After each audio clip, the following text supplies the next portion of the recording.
안녕하세요, 구독자 여러분. 오늘은 암 투병 중인 어머니의 재산을 노리는 자식들의 충격적인 이야기를 들려드리려고 합니다. 많은 분들이 겪고 계실 수도 있는, 하지만 쉽게 말하지 못하는 가슴 아픈 이야기입니다.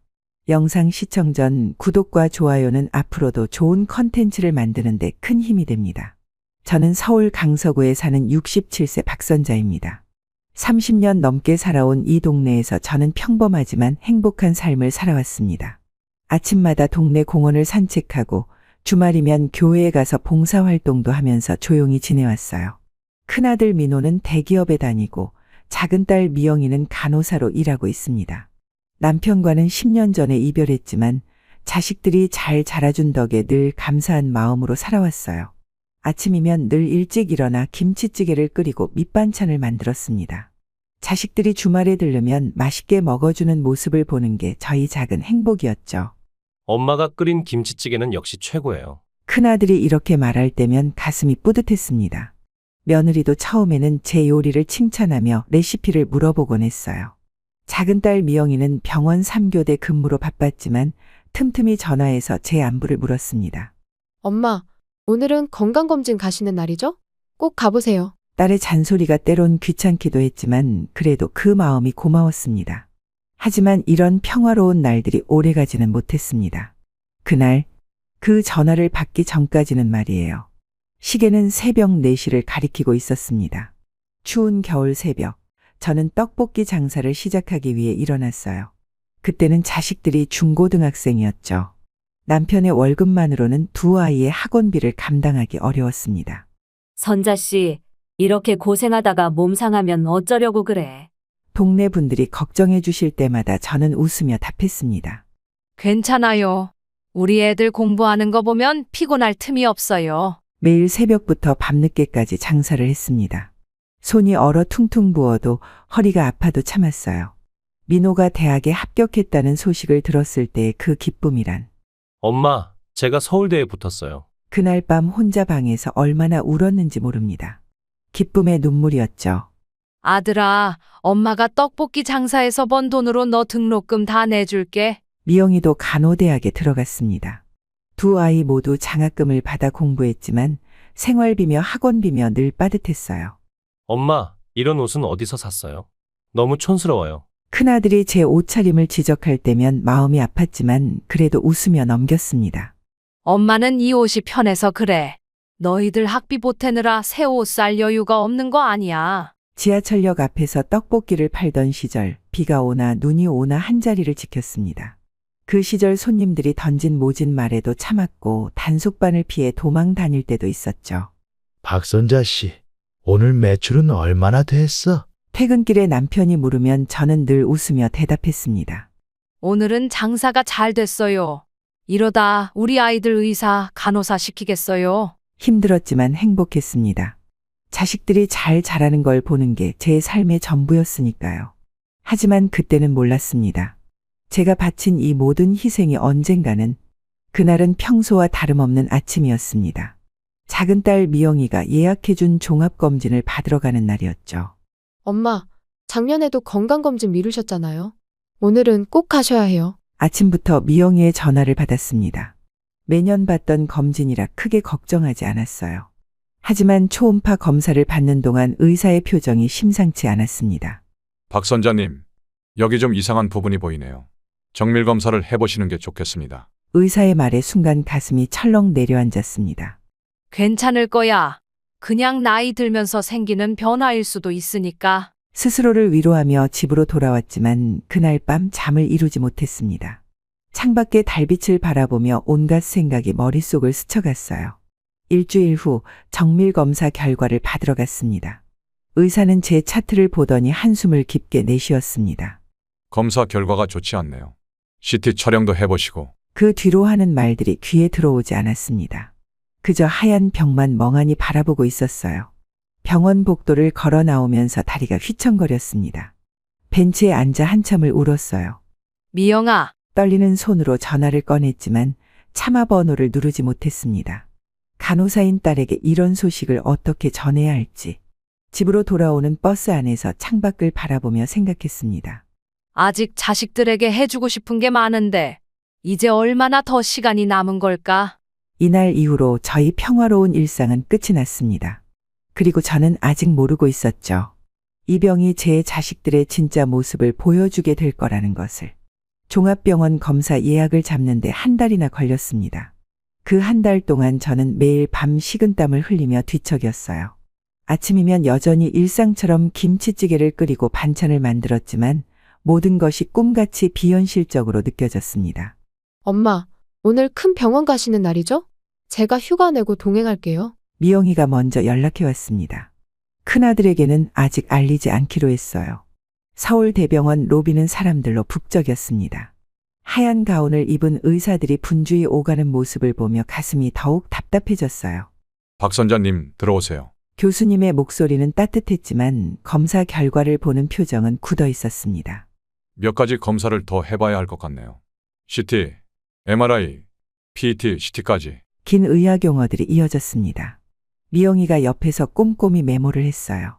엄마, 걱정 마세요. 요즘은 의학이 많이 발전했어요. 딸의 목소리가 떨리는 게 느껴졌습니다. 검사는 하루 종일 이어졌어요. 차가운 검사대에 누워있는 동안 온갖 생각이 스쳐 지나갔습니다. 남편과 함께 찍었던 마지막 가족사진, 아이들 졸업식 날의 환한 미소, 며느리의 결혼식 날 꽃다발을 건네던 순간. 어머니, 검사 결과는 다음 주에 나올 것 같습니다. 간호사의 말에 고개를 끄덕였지만 그 일주일이 얼마나 길게 느껴질지 짐작조차 되지 않았어요. 집으로 돌아오는 길, 미영이가 제 손을 꼭 잡았습니다. 엄마, 우리가 있잖아요. 걱정 마세요. 그 말에 눈물이 왈칵 쏟아질 것 같았지만 꼭 참았습니다. 아직은 강한 엄마로 남고 싶었으니까요. 안개 낀 아침 결과를 받으러 병원에 갔습니다. 미영이는 근무 중이라 이번엔 혼자였어요. 대기실에서 이름이 불릴 때까지 성경책을 읽으며 마음을 달랬습니다. 박 선자님, 교수님의 진료실로 들어서는 순간 공기가 달라진 것을 느꼈습니다. 박 선자님, 많이 놀라실 수 있습니다만 교수님은 조심스럽게 말을 이어갔어요. 췌장암 사기입니다. 이미 간으로 전이가 진행된 상태고요. 순간 귀에서 윙 하는 소리가 났습니다. 심장이 터질 듯이 뛰었어요. 수술은 가능할까요? 떨리는 목소리로 겨우 질문을 했습니다. 죄송합니다. 수술은 어렵습니다. 항암 치료로 시간을 최대한. 교수님의 말씀이 흐릿하게 들렸어요. 시간이라는 단어가 가슴을 파고들었습니다. 얼마나 남았나요? 항암 치료를 바로 시작하더라도 6개월에서 길어야 1년 정도입니다. 창밖으로 보이는 하늘이 갑자기 회색빛으로 변한 것 같았습니다.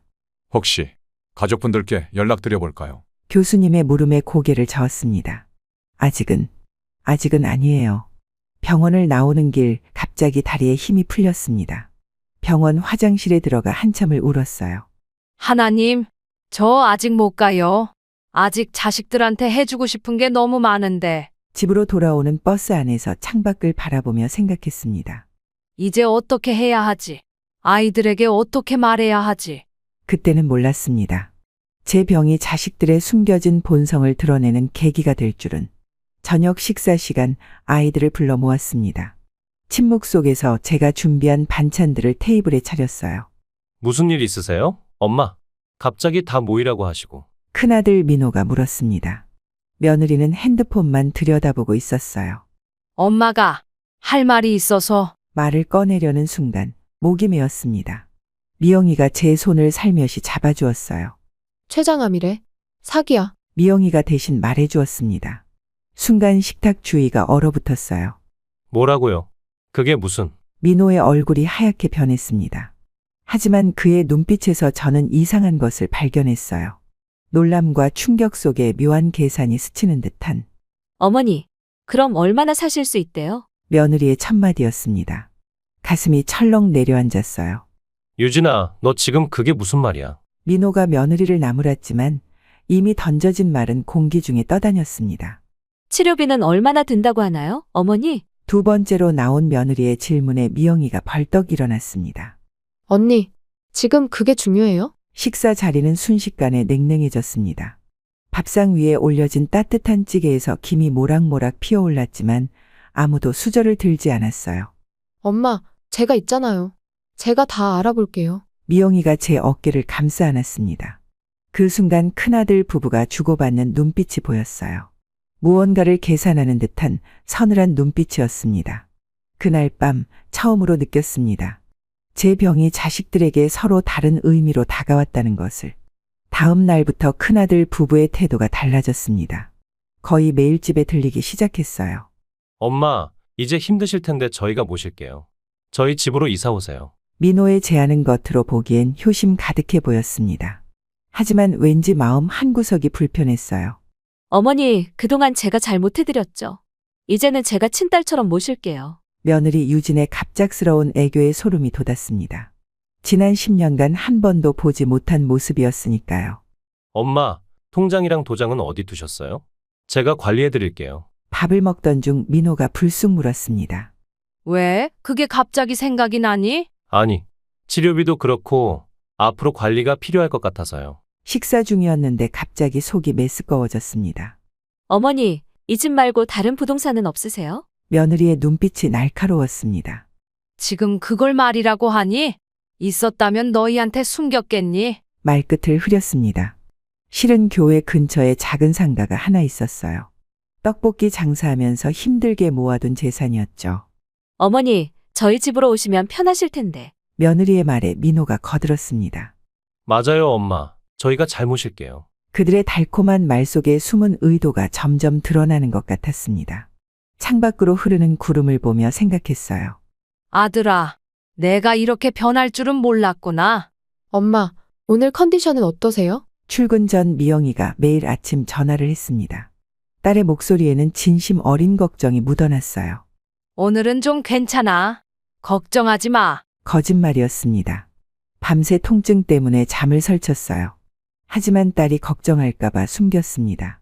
엄마, 오빠가 은행에 가자고 했다면서요? 미영이의 목소리가 조심스러웠습니다. 응, 통장이랑 도장 가져오래. 절대 안 돼요. 지금 오빠랑 언니 수상해요. 병원에서 다른 환자 보호자들 얘기 들어보면 미영이의 말에 가슴이 철렁했습니다. 어제도 병원에서 봤어요. 말기암 환자 재산 빼앗은 자식들 이야기. 엄마, 조심하세요. 미영아, 제가 일하는 병동에서도 그런 일 많이 봤어요. 처음엔 다 효도한다고 하다가 전화기 너머로 미영이의 울먹이는 목소리가 들렸습니다. 엄마 걱정 마. 엄마가 낳은 딸이 간호사라서 다행이다. 그날 오후 미영이가 근무를 마치고 집에 들렀습니다. 항암제 부작용을 줄여주는 영양제를 사왔다며. 엄마, 이거 드세요. 제가 환자들한테 꼭 필요한 것만 골랐어요. 딸의 손길 하나하나에서 진심이 느껴졌습니다. 그리고 엄마, 오빠한테 재산 얘기 절대 하지 마세요. 제가 다 알아서 할게요. 미영이의 눈에서 눈물이 흘렀습니다. 저도 모르게 딸을 끌어안았어요. 우리 딸, 고마워. 따뜻한 봄날의 햇살이 창가에 비치고 있었습니다. 하지만 제 마음속에는 이미 차가운 서리가 내리기 시작했어요. 병원 항암치료실의 차가운 의자에 앉아 있었습니다. 주변에는 저처럼 긴 주사를 맞고 있는 환자들이 여럿 있었어요. 박 선자님, 항암제 주입 시작하겠습니다. 간호사가 체온처럼 따뜻한 목소리로 말했습니다. 하지만 주사기 속 항암제는 얼음장처럼 차가웠어요. 처음에는 좀 어지러우실 수 있어요. 괜찮으시죠? 미영이가 휴가를 내고 옆에서 지켜봤습니다. 딸의 손이 제 손을 꼭 잡고 있었어요. 엄마, 힘들면 말씀하세요. 약이 들어가기 시작하자 온몸이 얼어붙는 것 같았습니다. 이윽고 메스꺼움이 밀려왔어요. 우. 화장실로 뛰어가는 동안 복도가 빙글빙글 돌았습니다. 엄마, 제가 손 잡아드릴게요. 구토가 멈추지 않았어요. 눈물이 저절로 나왔습니다.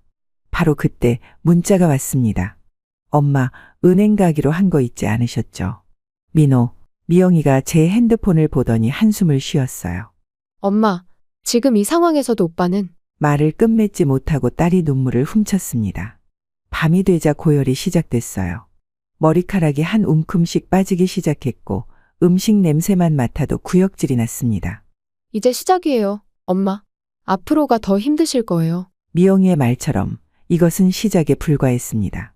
하지만 병보다 더 아픈 건 자식의 변한 마음이었어요. 어느 날 저녁 민호가 아내와 함께 찾아왔습니다. 제가 항암 치료로 누워 있는데도 그들은 거실에서 목소리를 낮춰 이야기를 나누고 있었어요.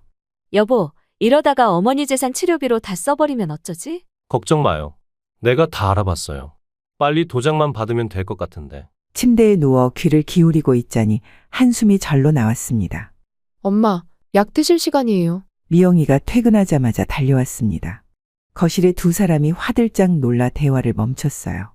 어머님, 저희가 약 챙겨드릴게요. 며느리가 갑자기 상냥한 목소리로 말했습니다. 하지만 미영이가 차갑게 대답했어요. 됐어요, 언니. 제가 할게요. 약 종류도 많고 복잡해서. 방 안에 흐르는 팽팽한 긴장감이 느껴졌습니다. 미영아, 너무 신경 쓰지 마. 새언니가 하겠다는데. 오빠, 엄마 약을 왜 남이 챙겨요? 순간 방 안이 조용해졌습니다. 남이라니. 내가 큰 며느리인데. 그러면 왜 아까 거실에서는? 미영이의 말에 민호 부부의 얼굴이 창백해졌습니다. 그들이 나누던 대화를 미영이도 들었던 거죠. 엄마, 저 이제 가봐야 해요. 어머님, 저희 이만 들어가 볼게요. 서둘러 일어서는 발걸음 소리가 멀어졌습니다. 방 안에는 미영이와 저만 남았어요. 엄마, 제가 지킬게요. 걱정 마세요. 딸의 눈에서 굵은 눈물이 떨어졌습니다. 이틀 뒤 아침, 민호가 혼자 찾아왔습니다. 평소와 다르게 정장 차림이었어요.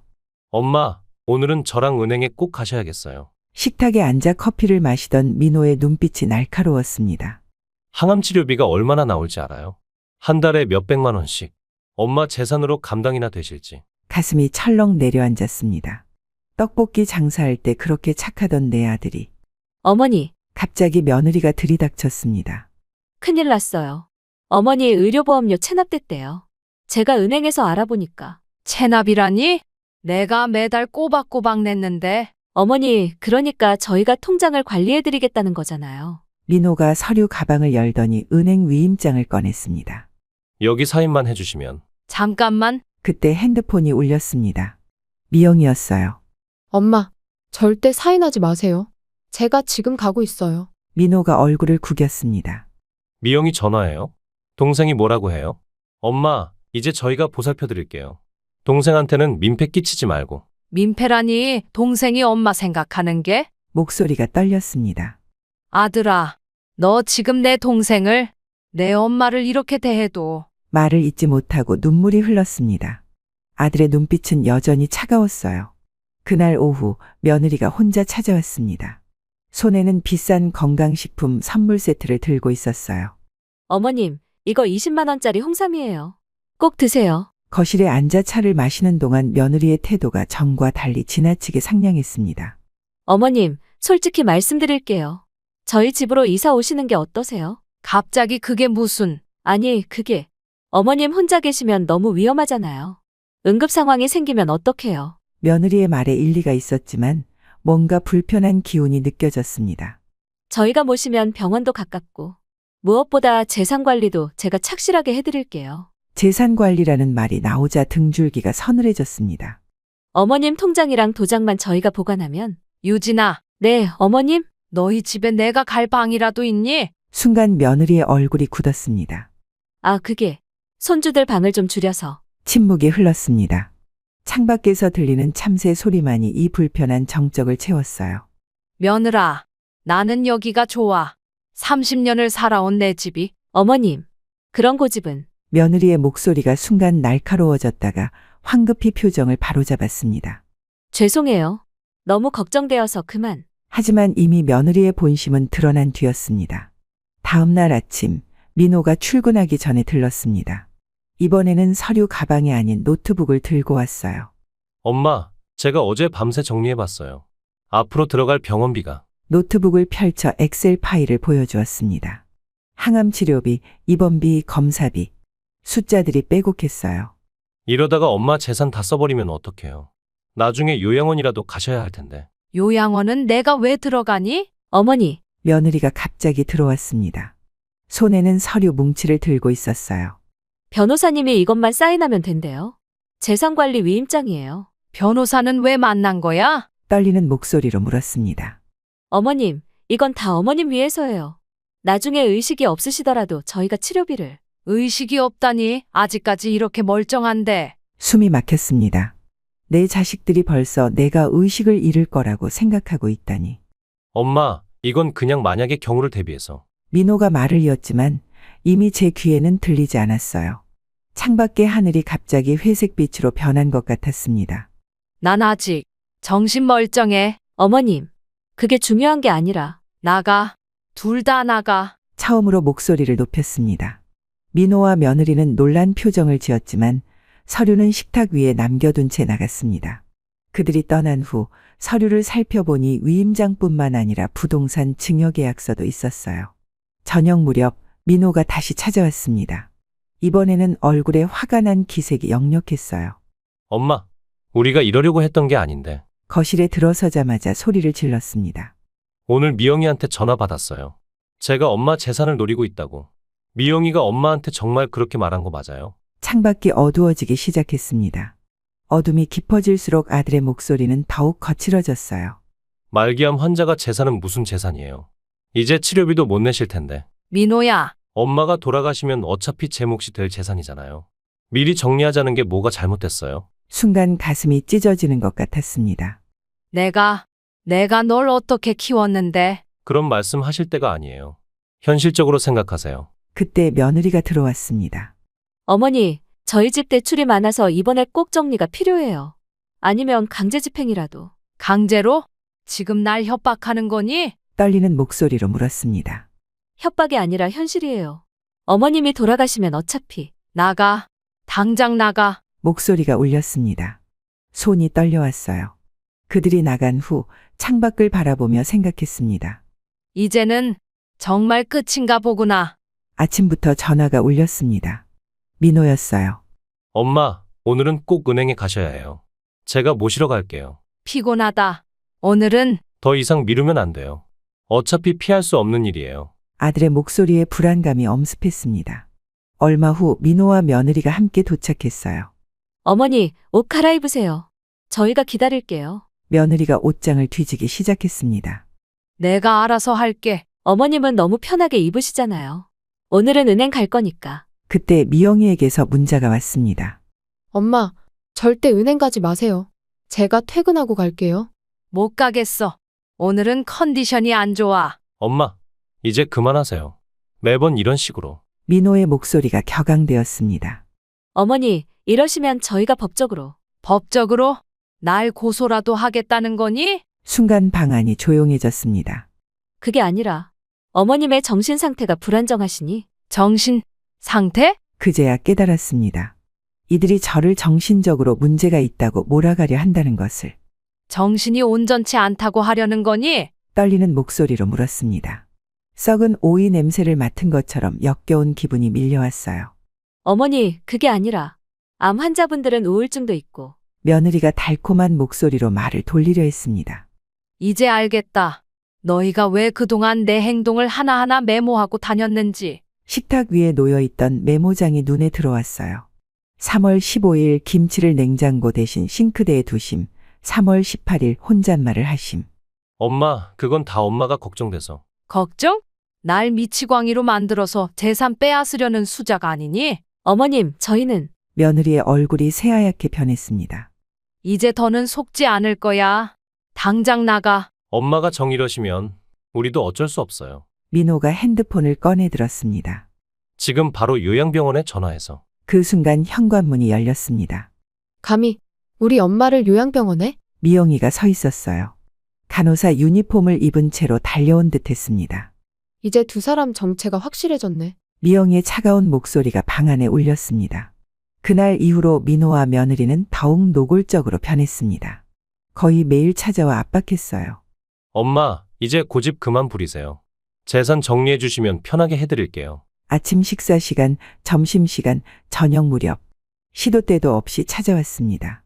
어머니, 이러다 돌아가시면 어떡하실 거예요? 미리미리 정리하는 게. 며느리의 말에 숟가락을 들다 말고 손이 떨렸습니다. 엄마, 이제 한 달 지났잖아요. 항암 치료비도 감당하기 힘들어질 텐데. 그래, 내 말대로다. 힘들어.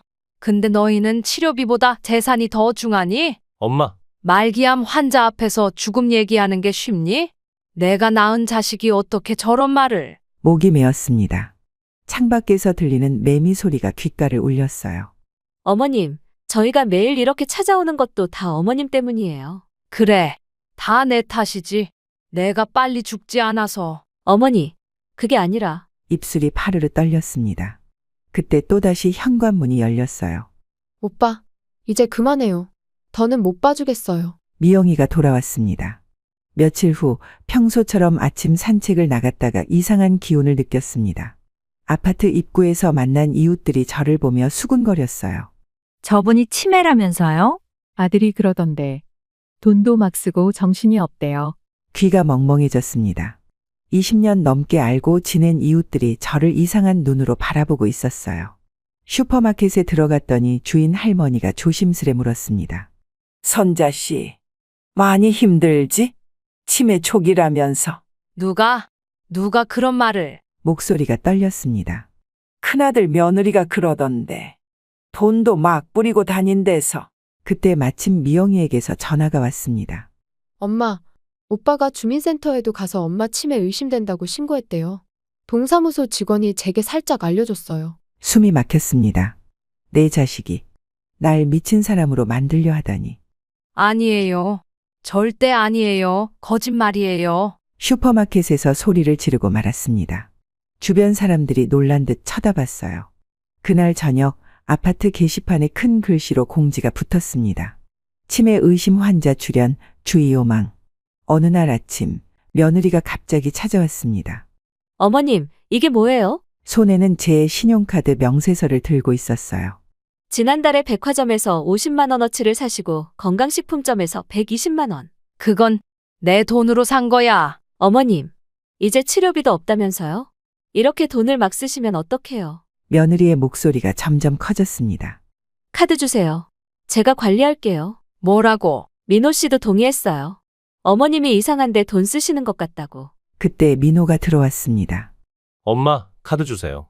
이제부터 현금만 쓰세요. 내 카드를 뺏으려고? 빼앗는 게 아니라 관리해드리는 거예요. 며느리가 제 가방을 뒤지기 시작했습니다. 이러지 마.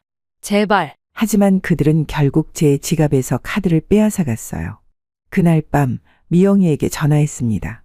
딸아, 이제 난 죄인이 된 것 같아. 눈물이 멈추지 않았습니다. 어느 날 아침 항암 치료를 받으러 병원에 가려는데 민호가 찾아왔습니다. 엄마, 오늘부터 병원 안 가셔도 돼요. 무슨 소리야? 저희가 알아본 한의원이 있어요. 거기가 더 효과가 좋대요. 가슴이 철렁 내려앉았습니다. 항암 치료를 중단하라니. 어머님, 이제 고통스럽게 항암 치료 받지 마세요. 어차피 며느리의 말이 날카롭게 꽂혔습니다. 어차피 뭐? 어차피 난 곧 죽을 거니까. 방 안이 조용해졌습니다. 항암 치료비가 너무 많이 나와서요. 이러다가 재산이. 아, 그래서? 내가 빨리 죽기를 바라는 거니? 민호의 얼굴이 굳어졌습니다. 바로 그때 미영이가 달려왔어요. 엄마, 오빠가 병원에 전화해서 치료 취소하려고 했대요. 제 동료가 알려줬어요. 뭐라고? 다리에 힘이 풀렸습니다. 내 자식이 날 죽이려 하다니. 그날 저녁 미영이가 퇴근하자마자 달려왔습니다. 근무복도 갈아입지 않은 채였어요. 엄마, 더 충격적인 사실을 알았어요. 미영이의 얼굴이 하얗게 질려 있었습니다. 오빠가 벌써 부동산에 집을 내놨대요. 담보대출도 알아보고. 숨이 멎는 것 같았습니다. 그리고 어제는 요양원에도 연락했대요. 요양원이라니. 엄마가 치매 증상이 있어서 돌봐줄 수 없다고. 거짓말을 했대요. 미영이가 가방에서 녹음기를 꺼냈습니다. 이거 들어보세요. 녹음기에서 민호의 목소리가 흘러나왔어요. 어머니가 최근에 이상해지셨어요. 돈을 막 쓰시고 혼자 중얼거리시고 저희가 감당하기 힘들어요. 눈앞이 캄캄해졌습니다. 엄마, 이제 가만히 있으면 안 돼요. 우리가 증거를 모아야 해요. 딸의 손이 제 손을 꼭 잡았습니다. 그래. 이제는 더 이상 물러설 수 없구나. 엄마, 이제부터 오빠가 하는 모든 말을 녹음해두세요. 미영이가 작은 녹음기를 건넸습니다. 손바닥만 한 크기였어요. 여기 버튼만 누르면 돼요. 배터리는 일주일은 가니까. 그날부터 저는 증거 수집을 시작했습니다. 엄마, 통장 도장 좀 주세요. 치료비 때문에. 녹음 2024년 2월 15일 오전 9시. 어머님, 빨리 도장 찍어주세요. 안 그러면 강제 집행도. 녹음 2024년 2월 16일 오후 3시. 이러다 돌아가시면 어떡해요? 빨리 재산 정리나. 녹음 2024년 2월 17일 저녁 8시. 매일매일이 지옥 같았습니다. 내 자식의 목소리를 몰래 녹음한다는 게. 엄마, 힘들어도 참으세요. 이게 다 증거가 될 거예요. 미영이가 매일 밤 녹음 파일을 컴퓨터에 옮겼습니다. 이웃들의 증언도 모았어요. 민호가 퍼뜨린 치매 소문에 대해, 요양원 협박에 대해. 박 선자님 정신 멀쩡하신데 자식들이 왜 저러는지. 이웃 김옥자 씨의 증언. 하루하루가 고통스러웠지만 이제는 물러설 수 없었습니다. 박 선자님의 정신 상태는 매우 정상입니다. 담당 의사가 진단서를 써주었습니다. 오히려 놀라울 정도로 또렷하세요. 암 투병 중인데도 의식이나 판단력이 전혀 흐려지지 않았죠. 미영이가 일하는 병원의 의료진들도 증언을 해주었습니다.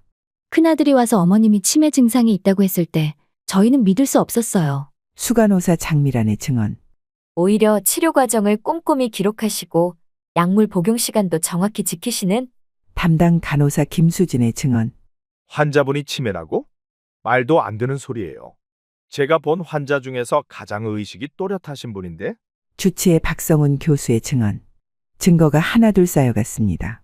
하지만 마음은 더욱 무거워졌어요. 왜 이렇게까지 해야 하는 걸까? 한숨이 절로 나왔습니다. 엄마, 이제 곧 끝나요. 조금만 더 힘내세요. 미영이가 제 어깨를 토닥였습니다. 선자 씨, 우리가 다 봤어요. 옆집 할머니가 찾아왔습니다. 아들이 매일 와서 위협하는 거, 며느리가 소문 퍼뜨리는 거 다 알아요. 눈물이 났습니다. 20년 넘게 이웃으로 지내온 분들이었어요. 경비실 CCTV에도 다 찍혀 있어요. 제가 보관해뒀습니다. 경비원 김철수 씨의 증언. 선자 씨가 치매라고?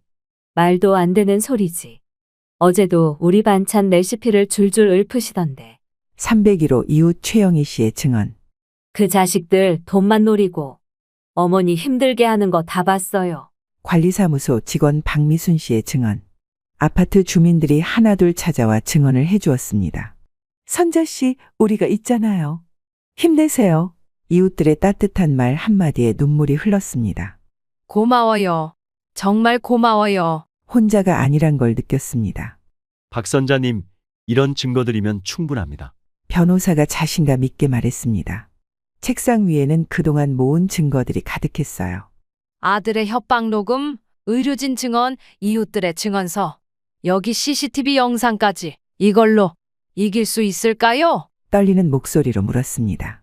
당연합니다. 이건 명백한 재산 갈취 시도예요. 게다가 환자 학대까지. 미영이가 옆에서 제 손을 꼭 잡았습니다. 엄마, 이제 더는 참을 필요 없어요. 고소장은 내일 접수하겠습니다.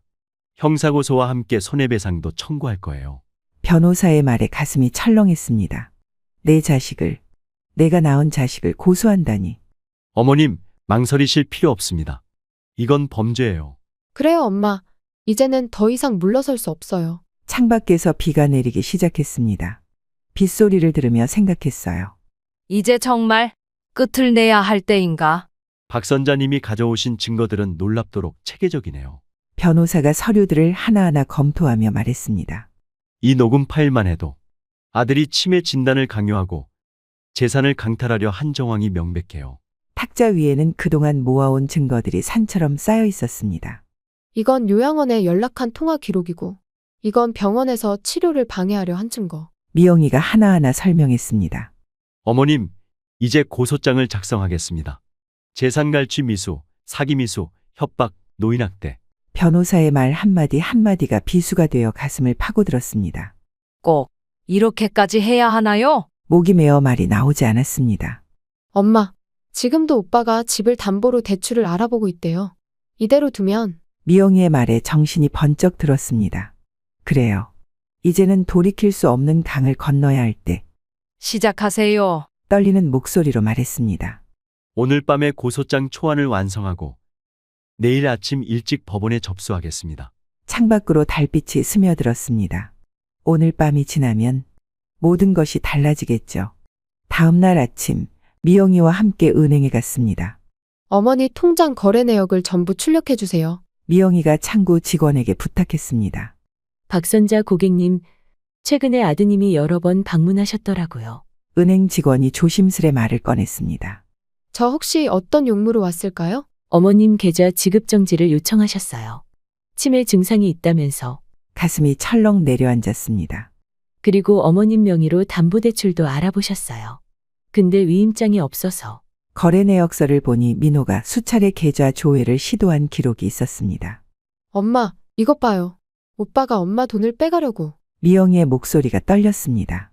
담당자님, 이 거래 내역서 공증 좀 받을 수 있을까요? 은행 직원이 고개를 끄덕였습니다. 네, 바로 해드리겠습니다. 사실 저도 많이 걱정됐거든요. 이제 더 이상 숨길 것도 피할 것도 없었습니다. 모든 진실이 하나둘 드러나고 있었어요. 아파트 관리사무소를 찾았습니다. 김 소장님, CCTV 영상 좀 확인할 수 있을까요? 아, 박 선자님. 사실 제가 며칠 전부터 따로 보관해뒀어요.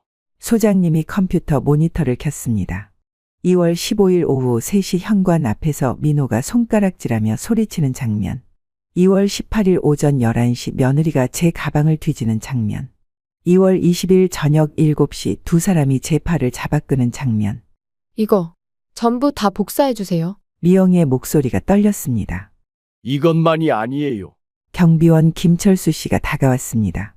제가 휴대폰으로 몰래 찍은 것도 있어요. 아들 내외가 박 선자님 협박하는 장면. 휴대폰 동영상 속에는 민호와 며느리가 저를 몰아세우는 모습이 선명했습니다. 이런 짓을 하면서 자식이라고. 눈물이 흘렀습니다. 박 선자님 힘내세요. 우리가 다 지켜보고 있었어요. 관리사무소 직원들의 따뜻한 위로가 가슴을 적셨습니다. 휴대폰을 들여다보니 지난 한 달간 쌓인 문자들이 있었습니다. 2월 15일 오전 8시 23분. 민호, 엄마, 오늘 안 오시면 강제집행 들어갑니다. 2월 16일 오후 2시 15분. 며느리, 어머님, 이러시면 요양원밖에 답이 없어요. 2월 18일 저녁 9시 40분. 민호, 치매 진단 안 받으시면 법적 조치하겠습니다. 엄마, 이거 다 캡처해서 저장했어요. 미영이가 증거 파일을 정리했습니다. 어떻게 자식이 이렇게까지? 손이 떨려왔습니다. 전화통화 녹음도 있었어요. 엄마가 정신이 온전치 않으시니 재산 관리를 저희가 해야. 어머님, 이러다가 큰일 나시기 전에. 카카오톡 대화방도 캡처했습니다. 며느리가 친구들에게 보낸 메시지. 곧 시어머니 재산 다 정리돼요. 이제 한숨 돌릴 수 있겠어요. 증거를 정리하면서 가슴이 찢어지는 것 같았습니다. 하지만 이제는 돌이킬 수 없었어요. 엄마, 이제 충분해요. 더는 망설이지 마세요. 아침 일찍 법원으로 향했습니다. 미영이와 변호사가 함께였어요. 오늘부터 재판이 시작됩니다. 긴장하지 마세요. 변호사가 제 어깨를 토닥여 주었습니다. 법정 입구에서 민호와 며느리를 마주쳤습니다. 두 사람의 얼굴이 창백했어요. 엄마, 이러시면 안 돼요. 민호가 달려왔지만 법원 직원이 막아섰습니다. 재판이 시작되기 전에는 당사자 간 접촉을 금지합니다. 법정에 들어서자 온몸이 떨렸습니다. 판사석 앞에 앉으며 생각했어요. 여보, 내가 이러려고 자식을 낳은 게 아닌데. 이 사건은 원고 박선자가 피고 정민호, 서유진을 상대로 한 재산 갈취미수, 사기미수, 협박. 판사의 목소리가 울렸습니다. 증거자료 제출해 주시기 바랍니다. 변호사가 그동안 모은 증거들을 내밀었습니다. CCTV 영상, 녹음 파일, 문자 메시지, 통장 내역, 증인 진술서. 민호와 며느리의 얼굴이 점점 하얗게 변해갔습니다. 법정의 증거가 하나둘 제시될 때마다 민호의 얼굴이 창백해져 갔습니다. 이 녹음을 들어보겠습니다. 민호의 목소리가 법정에 울려 퍼졌습니다. 엄마, 이러다 강제로 요양원에 모셔야 할 것 같네요. 재산은 다 정리하고. 다음은 CCTV 영상입니다.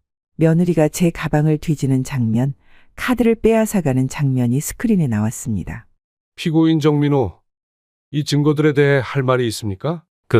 그건 어머니를 위해서. 어머니를 위해서 치매 진단을 강요하고 재산을 빼앗으려 했다는 말씀이신가요? 판사의 날카로운 질문에 민호가 고개를 숙였습니다. 서유진 씨, 이웃들에게 허위 소문을 퍼뜨린 이유가 무엇입니까? 며느리는 말을 잇지 못했습니다.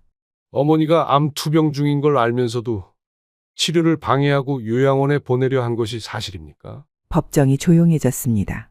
민호와 며느리는 더 이상 변명할 말을 찾지 못했어요. 그들의 모든 계획이 백일화에 드러난 순간이었습니다. 다음은 증인 신문을 시작하겠습니다. 판사가 선언했습니다. 첫 번째 증인은 담당 의사였습니다. 박선자님의 정신 상태는 매우 명료합니다. 오히려 암투병 중인 환자 중에서도 가장 또렷한 의식을 유지하고 계세요. 이어서 간호사가 증언대에 섰습니다. 큰아들이 와서 어머님의 치료를 중단하려고 했어요. 저희가 말렸는데도 옆집 할머니도 나왔습니다. 선자 씨가 치매라고요. 말도 안 되는 소리죠. 매일 아침 저랑 같이 산책하면서 손주 이야기도 하고. 경비원 김철수 씨의 증언이 이어졌습니다. 아들 내외가 매일같이 찾아와서 위협했어요. 어머님이 울면서 현관에 서 계신 모습을 여러 번 봤습니다. 은행 직원도 증언했습니다. 정민호 씨가 어머님 계좌 지급 정지를 요청했어요. 치매 환자라면서. 그리고 담보대출도 알아보셨죠. 증언이 이어질 때마다 민호와 며느리의 얼굴이 하얗게 변해갔습니다. 이번에는 결정적 증거를 제시하겠습니다. 변호사가 새로운 서류를 제출했습니다. 피고 정민호가 요양원에 보낸 이메일입니다. 스크린에 메일 내용이 떴습니다. 어머니를 강제 입소시키고 싶습니다. 치매 증상이 있어서 비용은 어머니 재산으로 처리하면. 법정이 술렁였습니다. 다음은 피고 서유진이 친구들과 나눈 카카오톡 대화입니다. 며느리의 얼굴이 창백해졌습니다. 시어머니 재산 다 빼앗으면 제주도에 펜션 하나 차려야지 크크크. 암 환자가 얼마나 살겠어? 빨리 정리하고. 이 있습니까? 판사가 물었습니다. 민호와 며느리는 고개를 푹 숙인 채 아무 말도 하지 못했어요. 마지막으로 병원 CCTV입니다. 항암 치료를 받는 저를 몰래 촬영하고 의사와 상담하는 장면까지 모든 것이 드러났습니다. 더 이상 증거가 필요할까요? 변호사의 목소리가 차갑게 울렸습니다. 피고인들의 범행이 명백히 입증되었습니다. 판사의 단호한 목소리가 법정에 울렸습니다. 말기암 환자인 어머니의 재산을 강탈하려 한 점, 치매 진단을 강요하고 허위 소문을 퍼뜨린 점, 민호가 털썩 주저앉았습니다. 더구나 치료를 방해하고 요양원 강제 입소를 시도한 것은 살인미수에 준하는 중대한 범죄입니다. 며느리가 흐느끼기 시작했습니다. 엄마, 제발. 민호가 제게 달려오려 했지만 법원 직원이 막아섰습니다. 피고인들에게 접근 금지 명령을 내립니다. 앞으로 원고에게 100m 이내 접근을 금지합니다. 어머님, 저희가 잘못했어요. 며느리가 무릎을 꿇었습니다. 하지만 이미 늦었습니다. 그들이 저지른 일은 돌이킬 수 없었어요. 형사 고발은 검찰의 의견서와 함께 송치하겠습니다. 자식들의 인생이 파멸되는 순간이었습니다. 가슴이 미어졌지만 이제는 돌이킬 수 없었어요. 원고 박선자님의 승소를 선고합니다. 판사의 마지막 판결이 울렸습니다. 피고인들은 원고에게 정신적 손해배상금 1억 원을 지급하고 재산권에 대한 어떠한 청구도 할 수 없음을 선고합니다. 민호가 고개를 떨구었습니다. 또한 허위사실 유포에 대한 벌금 3천만 원, 사기미수 및 협박 혐의로 집행유예 2년을 선고합니다. 며느리가 흐느끼며 털썩 주저앉았습니다. 민호의 얼굴은 하얗게 변했습니다. 그의 인생이 한순간에 무너진 거죠. 엄마, 제발 용서해 주세요. 하지만 저는 더 이상 뒤돌아보지 않았습니다.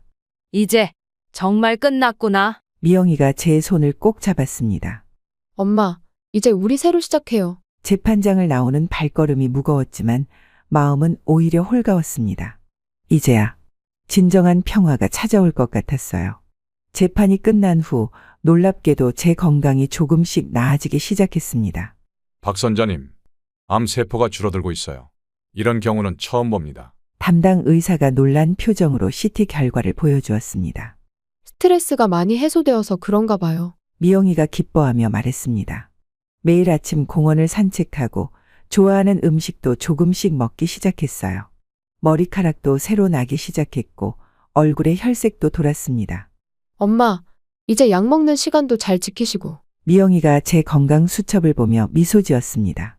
그래, 이제는 살고 싶어졌어. 병원 정원에 앉아 따스한 봄 햇살을 맞으며 생각했습니다. 여보, 나 이제 괜찮아요. 걱정하지 마세요. 법적 싸움의 고통은 컸지만 그 무거운 짐을 내려놓으니 몸도 마음도 가벼워졌습니다. 미영이가 퇴근 후에 들르는 것이 일상이 되었습니다. 엄마, 오늘은 제가 특별히 만든 영양죽이에요. 딸의 정성이 담긴 음식을 먹으며 눈물이 났습니다. 이제 울면 안 돼요. 음식 맛이 없어진다고 누가 그러셨더라? 미영이의 장난스러운 말에 웃음이 나왔습니다. 주말이면 함께 시장을 보러 갔어요. 예전처럼 김치도 담그고 반찬도 만들었습니다. 엄마, 이제 와서 보니까 엄마가 해주시는 김치가 최고예요. 오랜만에 부엌에서 딸과 함께 음식을 하니 마음이 따뜻해졌어요. 미영아, 너만 있어서 정말 다행이다. 엄마도 이렇게 건강해지셔서 다행이에요. 저녁이면 베란다에 앉아 별을 보며 이야기를 나눴습니다. 큰 슬픔을 겪었지만 이제는 작은 딸과 함께 새로운 행복을 만들어가고 있었어요. 손자씨, 마늘종 김치 담갔어요. 한 병 가져가세요. 아침 산책길에 만난 옆집 할머니가 반찬을 건네주셨습니다. 아이고, 이렇게 신경 써주시고. 무슨 소리예요? 우리가 몇십 년을 이웃으로 살았는데. 법적 싸움이 끝난 후 이웃들의 따뜻한 마음이 더욱 깊이 느껴졌습니다. 박선자 권사님, 내일 새벽기도 가실 거죠? 교회 권사님이 전화를 주셨어요. 네, 권사님. 요즘은 새벽에도 기운이 나요. 그러게요. 얼굴에 핏기도 돌아오시고 하나님께서 박 권사님 지켜주신 거예요. 매주 목요일이면 아파트 부녀회 모임에도 나가기 시작했습니다. 박 선자님 덕분에 우리도 교훈을 얻었어요. 자식이라고 다 믿으면 안 되는 거였네요. 이웃들과 차를 마시며 이야기를 나누는 시간이 즐거워졌어요. 이제는 우리가 선자씨 가족이에요. 걱정 말아요. 그들의 따뜻한 말 한마디가 큰 위로가 되었습니다. 요양병원에서 자원봉사 하실 분을 찾는데 미영이가 조심스레 제안했습니다. 내가 할 수 있을까? 엄마처럼 암 투병 중인 분들께 도움이 될 거예요. 그렇게 시작한 봉사활동이 제 삶에 새로운 의미를 가져다 주었습니다. 선생님, 저도 말기암이라는데 처음 만난 환자분이 눈물을 흘리셨어요. 저도 그랬어요. 하지만 보세요. 이렇게 이겨내고 있잖아요. 매주 화요일마다 병원을 찾아갔습니다. 투병 중인 분들의 손을 잡아주고 이야기를 들어주었어요. 박 선자님 오시는 날만 기다린다니까요. 간호사들이 웃으며 말했습니다. 내가 겪은 아픔이 누군가에게 위로가 된다면 봉사활동을 하면서 오히려 제가 더 큰 힘을 얻었습니다. 이제는 아픔을 이겨낸 경험이 다른 이들에게 희망이 되어주고 있었어요. 오늘도 아침 햇살이 제 방을 가득 채웁니다. 베란다의 화분들에서는 새싹이 돋아나고 있어요. 엄마, 오늘 진료 결과가 좋으시대요. 암세포가 더 줄었대요. 미영이가 기뻐하며 병원 검사 결과를 보여줍니다. 그래, 이제는 살만해졌어. 창밖을 바라보며 지난 날을 떠올립니다. 힘들었던 법적 싸움, 자식들의 배신. 하지만 그 아픔을 이겨내고 나니 제가 한층 더 강해진 것 같아요. 엄마, 오늘 요양병원에서 또 봉사하시나요? 응, 오늘은 새로 오신 환자분이 있대. 이제는 매일이 의미 있고 감사합니다. 아침마다 산책하고 이웃들과 차 한잔 나누고 병원에서 봉사도 하며. 엄마, 저는 이제 엄마가 자랑스러워요. 미영이의 말에 눈시울이 붉어집니다. 그래요. 자식은 낳은 정이 아니라 키운 정이라는 말이 맞나 봅니다. 피보다 진한 것은 서로에 대한 진심이었어요. 이제는 압니다. 진정한 행복은 욕심을 내려놓고 지금 이 순간을 감사히 여기는 것. 그리고 내 곁에 있는 사람들의 진심을 알아보는 것. 창밖의 하늘이 유난히 맑습니다. 여보, 저 이제 정말 행복해요. 제 이야기를 끝까지 들어주셔서 감사합니다. 자식이라는 이유로, 가족이라는 이유로 부당한 일을 참지 마세요. 제가 그랬듯이 여러분도 용기를 내시길 바랍니다. 혹시 지금 비슷한 상황으로 고민하시는 분이 계시다면 망설이지 마시고 저처럼 준비해 보세요. 그것이 잘못된 것이 아니라 오히려 더 큰 잘못을 막는 길이 될 수 있습니다. 이제는 알았습니다. 진정한 가족은 피가 아닌 마음으로 이어진다는 것을. 여러분의 남은 인생의 행복만이 가득하시길 기도하겠습니다. 오늘도 좋은 하루 되세요. 감사합니다.